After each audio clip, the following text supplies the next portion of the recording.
ज्ञानज्योतिरुदेति मोहतमसो भेदः समुत्पद्यते सानन्दाकृतकृत्यता च सहसा स्वान्ते समुन्मीलति।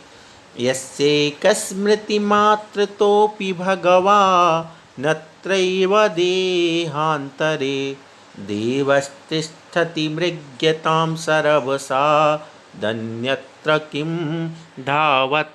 अर्थात जिस भगवान आत्मा के केवल स्मरण मात्र से ही ज्ञान रूपी तेज प्रकट होता है, अज्ञान रूप अंधकार का विनाश होता है तथा कृतकृत्यता अकस्मात ही आनंदपूर्वक अपने मन में प्रकट हो जाती है, वह भगवान आत्मा इसी शरीर के भीतर विराजमान है। उसका शीघ्रता से अन्वेषण करो। दूसरी जगह बाह्य पदार्थों की ओर क्यों दौड़ रहे हो। 146वें नंबर श्लोक को समझते हैं। यहाँ पर आत्मा की चर्चा चल रही है और आत्मा को जो शुद्ध स्थिति में ले जाने वाली बात है और जिस चित्त की चंचलता के कारण चित्त में चिंता पैदा होती है, इष्ट अनिष्ट की बुद्धि होती है, परिग्रह के कारण जो विकल्प होते हैं, उन सब का परिहार करते हुए आचार्य महाराज यहाँ आगे उपदेश दे रहे हैं। तो यहाँ अब यह जो उपदेश घटित होगा ये निश्चित रूप से एक मुनि पर ही घटित होगा, साधु पर ही घटित होगा। क्यों? यदि आपको ध्यान हो, 4-6 श्लोक पीछे अपन ने देखा था कि जो कर्म करोड़ों जन्मों की तपस्या से भी नहीं करते अज्ञानी जीव द्वारा, वे कर्म एक जो ज्ञानी साधु होता है वो क्षण मात्र में काट लेता है। उसके बाद परिग्रह को पिशाच बताया, राग द्वेष को हटवाया गया, परिग्रह को हटाया गया और चित्त की चंचलता की रोकने के लिए भी यहाँ पर पिछले श्लोक में ये कहा गया कि राग द्वेष को छोड़ दो। तो अब अपन जानते हैं कि राग द्वेष कौन छोड़ सकता है। राग द्वेष निवृत्त्यै चरणम प्रतिपद्यते साधु। ये आपने रत्नगण श्रावकाचार्य में पढ़ा होगा कि राग द्वेष का नाश करने के लिए चारित्र धारण किया जाता है और चारित्र धारण करने के बाद आप समझ सकते हैं कि वह व्रती ही होगा, महाव्रती होगा। तो यहाँ पर जिस भगवान आत्मा के स्मरण करने की बात अब 146वें श्लोक में की जा रही है, ये अच्छी तरह से समझने की है कि जिस भगवान आत्मा के केवल स्मरण मात्र से भी ज्ञान रूपी तेज प्रकट होता है, अज्ञान रूप अंधकार का विनाश होता है तथा कृतकृत्यता अकस्मात ही आनंद पूर्वक अपने मन में प्रकट हो जाती है, वह भगवान आत्मा इस शरीर के भीतर विराजमान है। मतलब क्या होगा? मतलब ये होगा कि देखो इसके पीछे कारण क्या है कहने की, उसका शीघ्रता से अन्वेषण करो, दूसरी जगह क्यों दौड़ रहे हो। ये मूल बात ये है कि भगवान आत्मा की ओर ध्यान क्यों देना। जो साधु ध्यान में बैठे थे लेकिन उनका मन यदि बाहर आता है, वो बाह्य पदार्थों पर आते हैं, यहाँ तक कि पंच परमेष्टि की भक्ति के प्रति भी उनका ध्यान जाता है, तो आचार्य कहते हैं अध्यात्म के उत्कर्ष में कि नहीं, बाह्य पदार्थों पर नहीं जाना है, आपका जो भगवान आत्मा है वो आपके अंदर ही है, यानी शरीर के अंदर जो बैठा हुआ भगवान आत्मा है उसी का ध्यान करना है। देखो ये जितनी भी पहले आप पढ़ाई कर चुके हैं, पहले वर्ष में दूसरे वर्ष में, उन्हीं सब का विस्तार होता जाएगा। आपने छहनाला में पढ़ा होगा, जहाँ ध्यान ध्याता ध्येय को न विकल्प वच भेद न जहाँ, चिद्भाव कर्म चिदेश करता चेत न क्रिया कहाँ, न वहाँ ध्यान ध्याता ध्येय सब कुछ एक हो जाते हैं। भगवान का भी ध्यान उस समय नहीं करते हुए महाराज, उस अवस्था की बात की जा रही है कि आपका भगवान आत्मा जो है वो आपके शरीर के अंदर ही है। क्यों आप बाहर देख रहे हैं, और जब तक बाहर देखोगे तब तक वह शुद्ध आत्मा की उपलब्धि हो नहीं सकती। इसलिए क्या कहा गया कि जिस भगवान आत्मा के केवल स्मरण मात्र से भी ज्ञान रूपी तेज प्रकट हो जाता है। क्या मतलब? जब क्या होता है, आत्मा में ही रमण करता है, स्वयं अपना ही ध्यान करता है, स्वयं के ध्यान में तल्लीन हो जाता है, उस समय केवल ज्ञान रूपी तेज प्रकट होता है। यही बात जो छैलाला में कही गई ना, जिस होत प्रगटे आप निधि मिटे पर की प्रवृत्ति सब, तो वहां पर भी यही बात कही गई, केवल ज्ञान प्रकट हो जाता है। तो ऐसी अवस्था की बात है कि उस आत्मा के स्मरण से केवल ज्ञान रूपी तेज प्रकट हो जाता है, अज्ञान रूपी अंधकार का नाश हो जाता है और कृतकृत्यता का आनंद अपनी ही आत्मा में उत्पन्न हो जाता है। कुछ भी करना शेष नहीं रहा और उसका जो आनंद होता है वो कितना बड़ा आनंद होता है।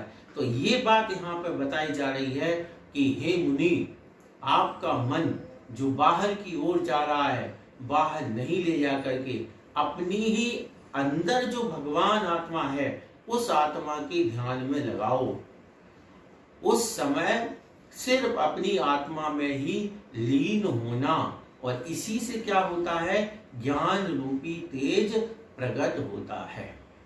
तो ये जो उत्कृष्ट अवस्था है अध्यात्म की, आत्म ध्यान की जो उत्कृष्ट अवस्था है, उसका वर्णन यहाँ किया जा रहा है। ये उसको बताया जा रहा है जो उस स्थिति तक पहुंच गया है। और कौन पहुंचा है? तो पहले बता दिया गया, जिसने परिग्रह आदि छोड़ दिए हैं, राग द्वेष छोड़ दिया है। अब हम बैठ जाए अगर आंख बंद करके कि हमारे अंदर भगवान आत्मा मिल जाएगा, कुछ भी होने वाला नहीं है। क्यों नहीं होने वाला? क्योंकि राग द्वेष अपने साथ, परिग्रह अपने साथ। तो इसके साथ तो आचार्य कुंद महाराज ने भी और सभी आचार्यों ने कहा कि इनके साथ ध्यान नहीं हो सकता है, आत्मा की अनुभूति नहीं हो सकती है। और यहाँ तो केवल ज्ञान प्रकट हो रहा। अपन ये भी तो देखो कि किस शरीर के अंदर बैठी भगवान को आत्मा कहा गया है, कि जहां पर केवल ईश्वर मात्र से भी ज्ञान रूपी तेज प्रकट, यानी अज्ञान नाश हो जाता है, केवल ज्ञान प्रकट हो जाता है।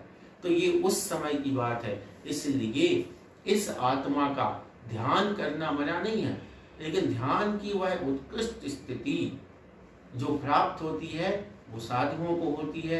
ऐसा है जो भगवान आत्मा है, जिसके आश्रय से साधु केवल ज्ञान रूप तेज प्रकट कर लेते हैं, वह शरीर के भीतर ही विद्यमान है। बाह्य पदार्थों में जाने की या मन को बाह्य पदार्थों की ओर ले जाने की जरूरत नहीं है। इस प्रकार से है 140वें नंबर का भाव अपन को समझना चाहिए। 147वां नंबर श्लोक।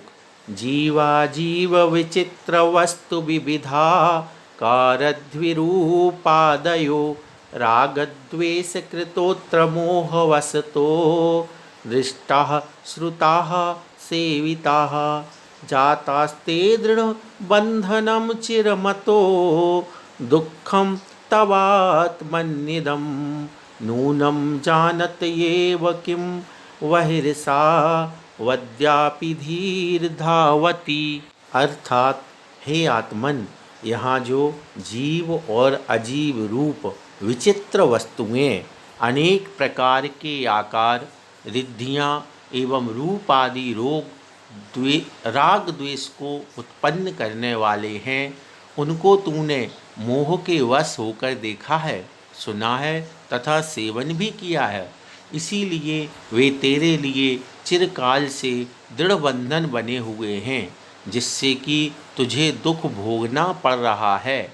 इस सब को जानते हुए भी तेरी वह बुद्धि आज भी क्यों बाह्य पदार्थों की ओर दौड़ रही है। 147वां नंबर श्लोक। इसका भाव क्या है? ये भी वही कड़ी जुड़ी हुई है कि जो आत्मस्थ है, आत्मध्यानी है, उनका मन जब बाहर की ओर दौड़ता है, उस समय आचार्यों के वचन उनको झकझोरते हैं कि नहीं, हमारा मन बाहर नहीं जाना चाहिए। इन्हीं श्लोकों का आश्रय लेकर के वो अपनी आत्मा में लीन रहते हैं। कैसे? कि अगर किसी का बाह्य पदार्थों की ओर दौड़ रहा है मन, तो उसको समझा रहे हैं कि यहाँ जो जीव और अजीब रूप विचित्र वस्तुएं हैं, अनेक प्रकार के आकार हैं, रिद्धियां हैं, रूप हैं, रोग द्वेष को उत्पन्न करने वाले हैं। तो ये सब क्या करने वाले हैं? रोग और द्वेष को उत्पन्न, बाहरी जो वस्तुएं हैं ये सब क्या करते? रोग।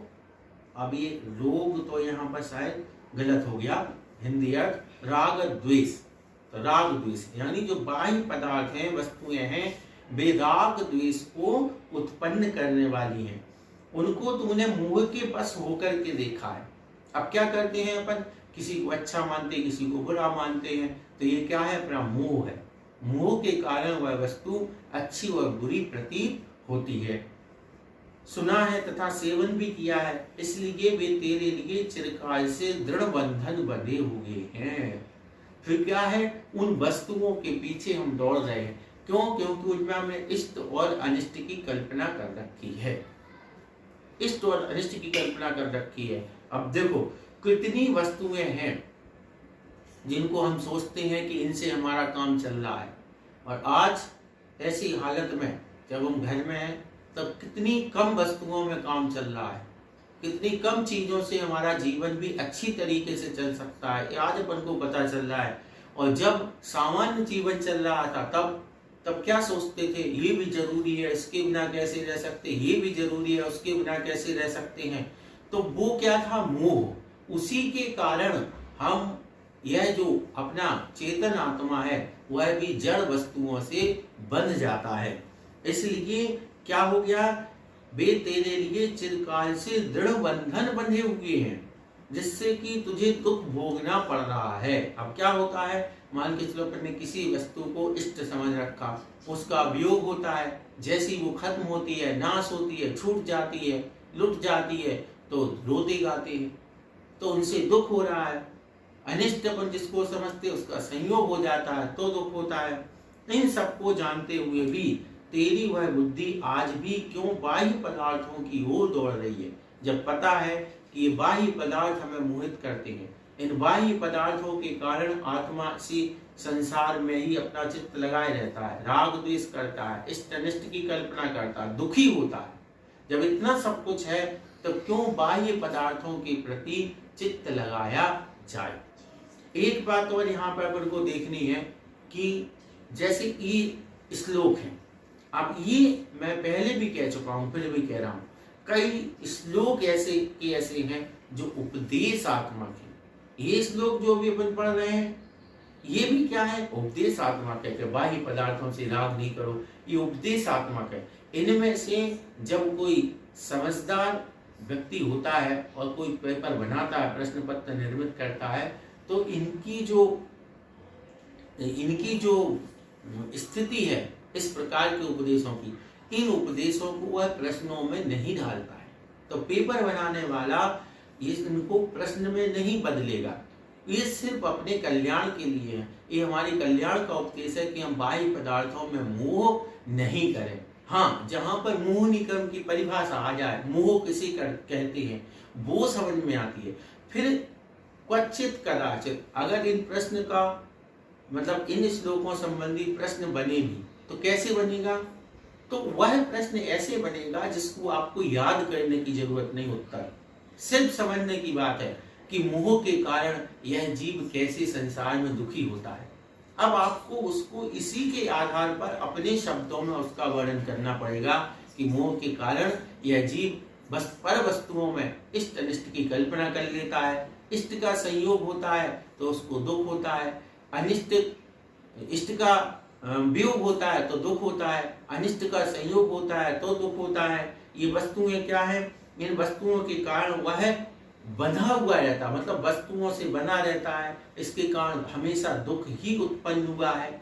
ये सारी जो अपनी भाषा है उस भाषा में आपको इनके यदि निबंधात्मक प्रश्न बनता है, यदि उपदेश परक इन श्लोकों से तो बन सकता है, लेकिन उसमें फिर आपको किसी भी प्रकार के रटने की जरूरत नहीं होती है। तो बहुत सारे जो अपने स्वाध्यायी लोग हैं, विशेष करके 12 वर्षीय के जो कोर्स से इस पद्मनंदी पंचविंशतिका को पढ़ रहे हैं, बाकी लोग तो अलग हैं, लेकिन जो पाठ्यक्रम से पढ़ रहे हैं उनको भी सब्र रखना चाहिए। एकदम से ये नहीं सोचना चाहिए कि 939 श्लोक, इनके कितने प्रश्न हो गए, हम कितने उत्तर याद करें, कहाँ नहीं। आप इनकी प्रकृति समझिए। जो श्लोक आ रहे हैं वह किस प्रकृति का है, वास्तव में क्या उसमें कोई प्रश्न है या उपदेश है। तो उपदेश को उपदेश के रूप में लें, प्रश्न को प्रश्न के रूप में लें, तो आधा ग्रंथ तो वैसे ही कम हो जाएगा और इससे आप निर्विकल्प रहेंगे। तो ये एक विशेष बात हमने बताई।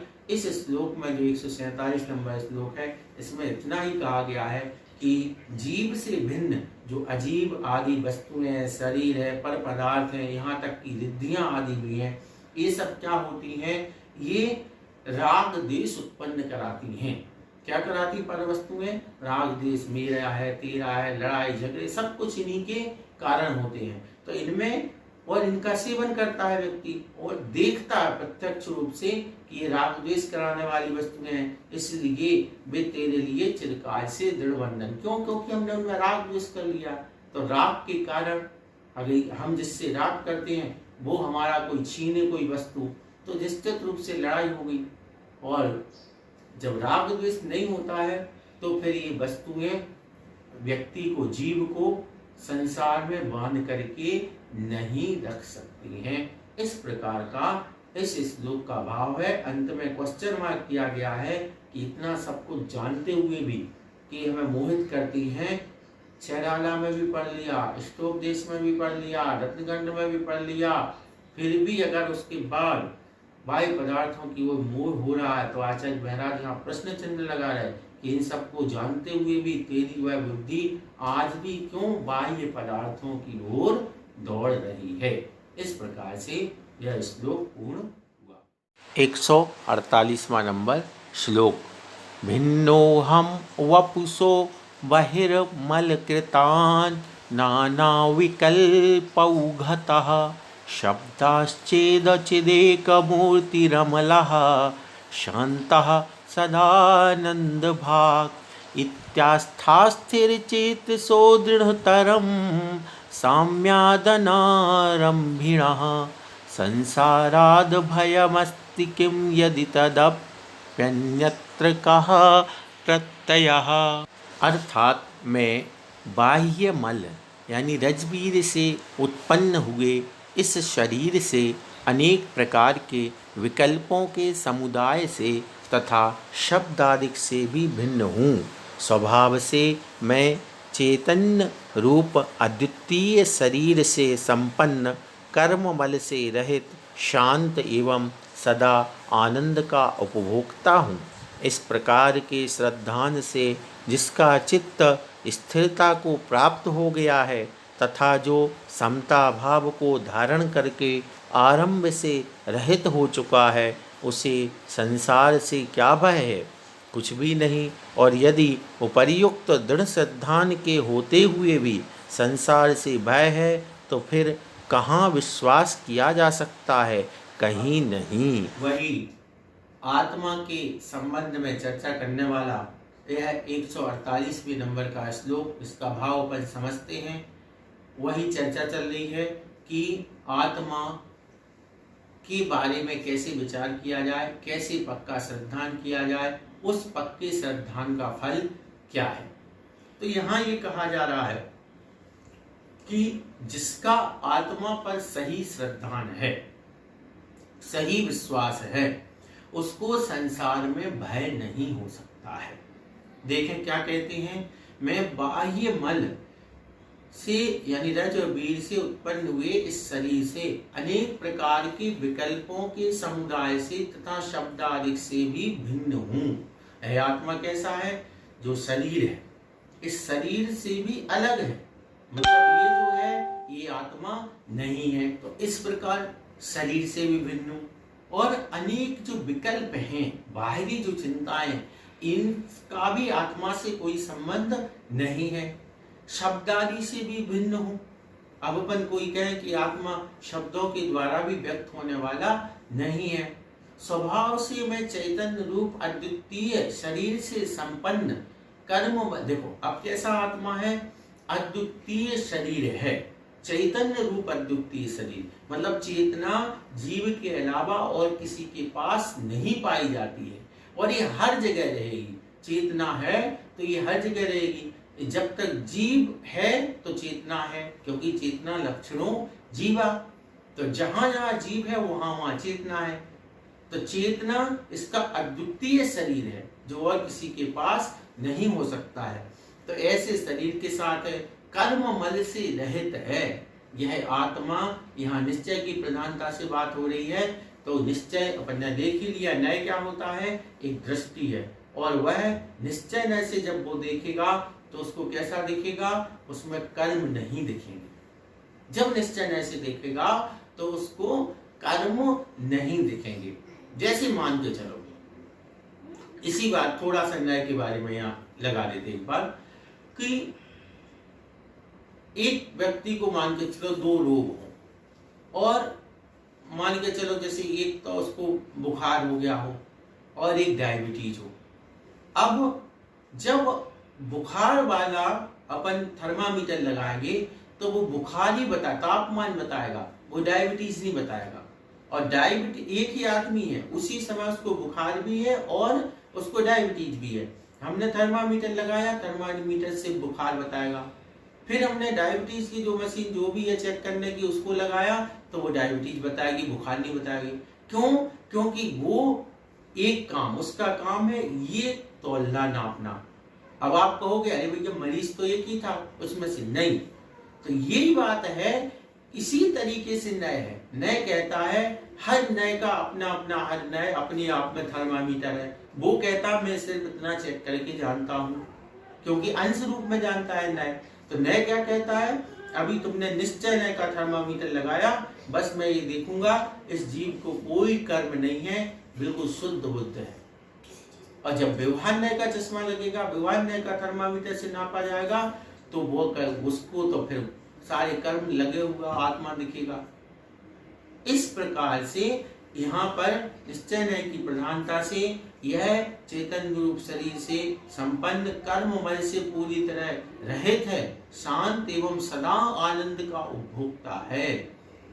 इस प्रकार के श्रद्धांत से जिसका चित्त स्थिरता को प्राप्त हो गया है तथा जो समता भाव को धारण करके आरंभ से रहित हो चुका है, उसे संसार से क्या भय है। अब देखना, कई बार ऐसी जब साधु कहते हैं या हम लोग ऐसी बात कहते हैं कि ये बात साधुओं के लिए कही गई, तो लोग कहते कहाँ लिखा कि साधुओं के लिए कही गई।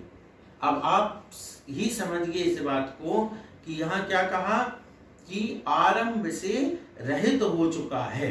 कैसे हो चुका है? आरंभ से रहित हो चुका है।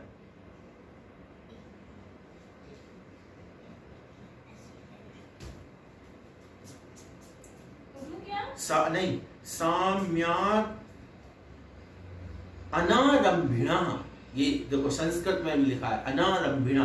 अब बताओ आरंभ किसके नहीं होता है? आरंभ किसके नहीं होता है? आरंभ से रहित कौन होते हैं?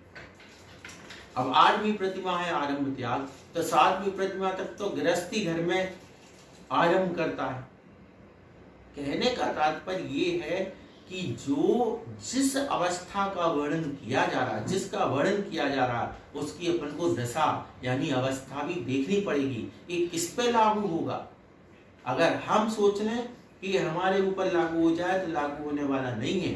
तो ऐसे जो मुनि हैं उन्हें संसार से क्या भय है? जो इतनी ऊंची अवस्था में पहुंच चुके हैं, इतनी ऊंची अवस्था में आरंभ है नहीं, समता भाव को धारण कर लिया है, शत्रु मित्र को एक समझ रहे हैं, ऐसे साधु उनको संसार से क्या भय, अर्थात कुछ भी नहीं। और यदि उपर्युक्त दृढ़ श्रद्धान के होते हुए भी संसार से भय है तो फिर और कहाँ विश्वास किया जा सकता है?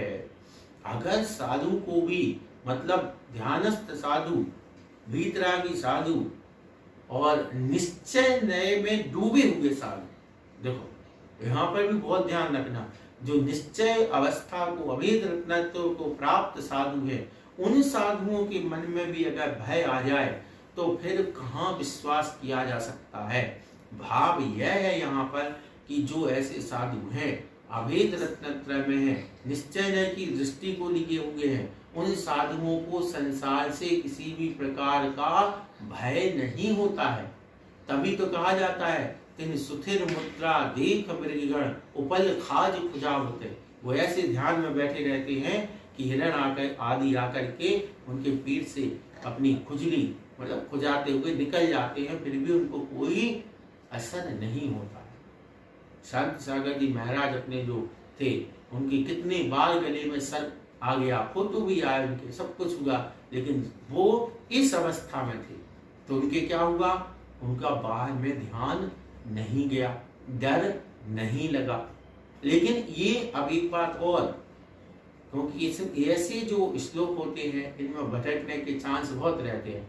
अब ये कल्पना आप हर साधु पे कर लो, ये नहीं कर लेना, ये भी ध्यान रखने की बात है। ये उस समय की बात है जो बिल्कुल एकाग्रचित्त हो गए हैं, जिनके शरीर संयम की इतनी शक्ति है, समर्थ हैं, वो साधु विचलित नहीं होते हैं। लेकिन यदि कोई साधु विचलित हो जाए, परिसर उपसर्ग हो रहा है और उपसर्ग में विचलित हो जाए, अब विचलित होने का मतलब ये नहीं कि वो साधु नहीं रहा, ये भी ध्यान रखने की बात है। क्यों? क्योंकि वो अपनी सहन, हाँ बस इतना है कि जो साधु है, दो तरह के साधु, एक साधु तो जैसे मान के लो कोई भी उपसर्ग हो गया विचलित ही नहीं हुए। दूसरे तरह के साधु के विचलित तो हो गए लेकिन वे किसी को मारेंगे नहीं, ये नहीं है कि वो उपसर्ग करने वाले को मारने लगना, यही उनकी साधुता है। इस प्रकार से अपन को समझना है कि जो ऐसा अपना शरीर है उसके अंदर जो भगवान आत्मा जैसा आत्मा है, स्वभाव से चेतनमयी है, कर्मों से रहित है, शांत है, सदा आनंदमयी आत्मा है ना। जब ऐसा अपन ने कह दिया कि सदा आनंदमयी है और उसके बाद दुख उत्पन्न होने लगे तो फिर अपनी बात कट जाएगी ना। इसलिए आचार्य कहते हैं कि जिसका ऐसा विश्वास हो चुका है उसको संसार से कोई भय नहीं रह जाता है। इस प्रकार से, और फिर भी यदि कोई ऐसे अवस्था में भय देखा जाए तो फिर निर्भय किसको देखा जाएगा, मतलब जिसकी आरंभ नहीं है, परिग्रह नहीं है, शरीर को अपना नहीं मानता है, राग द्वेष नहीं करता है, कुछ नहीं है, वह भी यदि डरने लगेगा तो फिर निर्भय कौन बचेगा? फिर कोई निर्भय नहीं बच सकता है।